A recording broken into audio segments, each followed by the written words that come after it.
సాధించాలనే తపన కోరిక ఉన్న పరిస్థితులను బట్టి ఏదో ఒక ఉద్యోగంలో చేరిపోతుంటారు చాలా మంది. కానీ ఆ యువకుడు నచ్చిన రంగంలోనే ఎదగాలని పట్టుదలతో ముందడుగు వేశాడు. ఎంత చదువు చదివింది ఈ పని చేయటానికా అని విమర్శించిన వారికి ఏడాదిలోపే విజయంతో బదులిచ్చాడు. న్యాయశాస్త్రం చేసి ఈసీ పౌల్ట్రీ ఫారం వ్యాపారంలో రాణిస్తున్న ఆ యువకుడి విజయ రహస్యం ఏమిటో మనము తెలుసుకుందాం పదండి.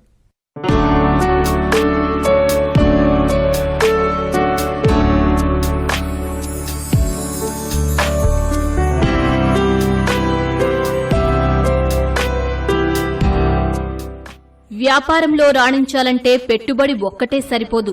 కష్ట నష్టాలు అంచనా వేస్తూ ప్రణాళికతో ముందుకు సాగాలి. అప్పుడే విజయం సాధించగలరు. అందుకు ఉదాహరణే ఈ ఔత్సాహిక వ్యాపారవేత్త. సాధారణ పద్ధతిలో కాక ఆధునిక సాంకేతికత అందిపుచ్చుకుంటూ ఈసీ పౌల్ట్రీ కోళ్ల ఫామ్ నెలకొల్పి ఏడాది తిరగకుండానే లక్షల ఆదాయం ఆర్జిస్తున్నాడు.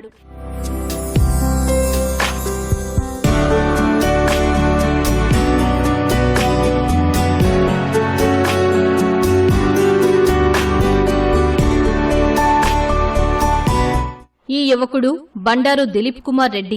తండ్రి పౌల్ట్రీ రంగంలోనే ఉండటంతో తను చిన్నతనం నుంచే ఈ రంగంపై ఆసక్తి పెంచుకున్నాడు.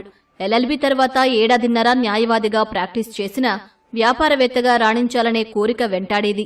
అదే ఇంట్లో చెప్పి ఒప్పించాడు. 2 ఏళ్ల క్రితం బ్రహ్మంగారి మఠం మండలంలోని ముడుపాలలో 1.5 ఎకరం కొనుగోలు చేసి ఈసీ పౌల్ట్రీ కోళ్ల ఫామ్ ప్రారంభించాడు. తెలుగు రాష్ట్రాల్లో దాదాపు 500 ఎన్విరాన్మెంట్ కంట్రోల్డ్ పౌల్ట్రీ పరిశ్రమలే ఉన్నాయి. అందువల్లే ఈ రంగంలోకి ప్రవేశించానని అంటున్నాడు దిలీప్ రెడ్డి.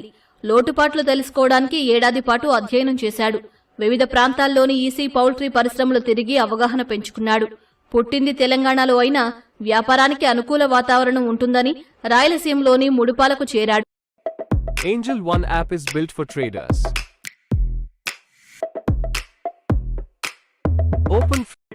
మా ప్రాపర్ వచ్చేసి హైదరాబాద్. అయినా సరే మేము ఇక్కడ బ్రహ్మంగారి మఠంలో మేము మా ఫామ్ని పెట్టాము. ఒకటే రీజన్ ఏంటి అంటే మాకు ఇక్కడ వాటర్ రిసోర్సెస్ చాలా బాగున్నాయి. అండ్ మాకు కావాల్సిన ఏవైతే ఎన్విరాన్మెంట్ ఉందో ఇక్కడ బాగా అనుగుణంగా ఉంది. అందుకే మేము ఇక్కడ స్టార్ట్ చేయాల్సి వచ్చింది. నేను ఎల్ఎల్బి చేశాను, Keshav memorial law college, Narayanguda.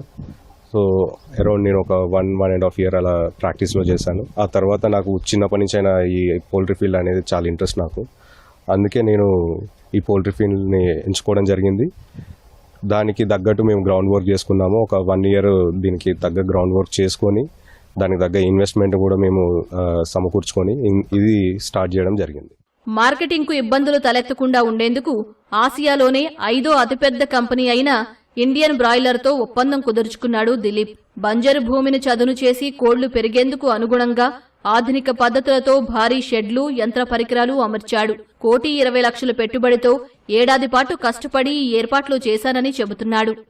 నేను లాస్ట్ 1 year నుండి ఈసీ పౌల్ట్రీ ఫార్మింగ్లో బ్రాయిలర్ ఫార్మింగ్ చేస్తున్నాము. మేము ఇంటిగ్రేషన్ తీసుకున్న కంపెనీ వచ్చేసి ఇండియన్ బ్రాయిలర్. అది ఏషియాలోనే 5th largest కంపెనీ. సో మాకు ఇయర్లీ వచ్చేసి ఒక 6 to 7 batches కాంట్రాక్ట్ అనేది ఇవ్వడం జరుగుతుంది. ఈసీ పౌల్ట్రీ ఫామ్ అనేది ఏంటంటే ఎన్విరాన్మెంట్ కంట్రోల్డ్ పౌల్ట్రీ ఫామ్. మనకి 365 రోజులు లోపల ఒకటే టెంపరేచర్ని మనము ప్రొవైడ్ చేయవచ్చు. ఒక కోడికి ఏదైతే అది ఇంక్యుబేటర్ నుంచి బయటకు వచ్చినప్పుడు దాని తల్లి దగ్గర ఉండే వెచ్చదనము ఆ కోడికి మనం ఇవ్వాల్సి వస్తుంది. ఆ వెచ్చదనం కోసం మనం బ్రూడింగ్ అనేది పెట్టుకుంటాము. అట్లనే ఒక్కొక్క స్టేజ్లో దానికి ఒక్కొక్క టెంపరేచర్ మనం ఇచ్చుకుంటూ 35 రోజులు దాన్ని పెంచాల్సి వస్తుంది.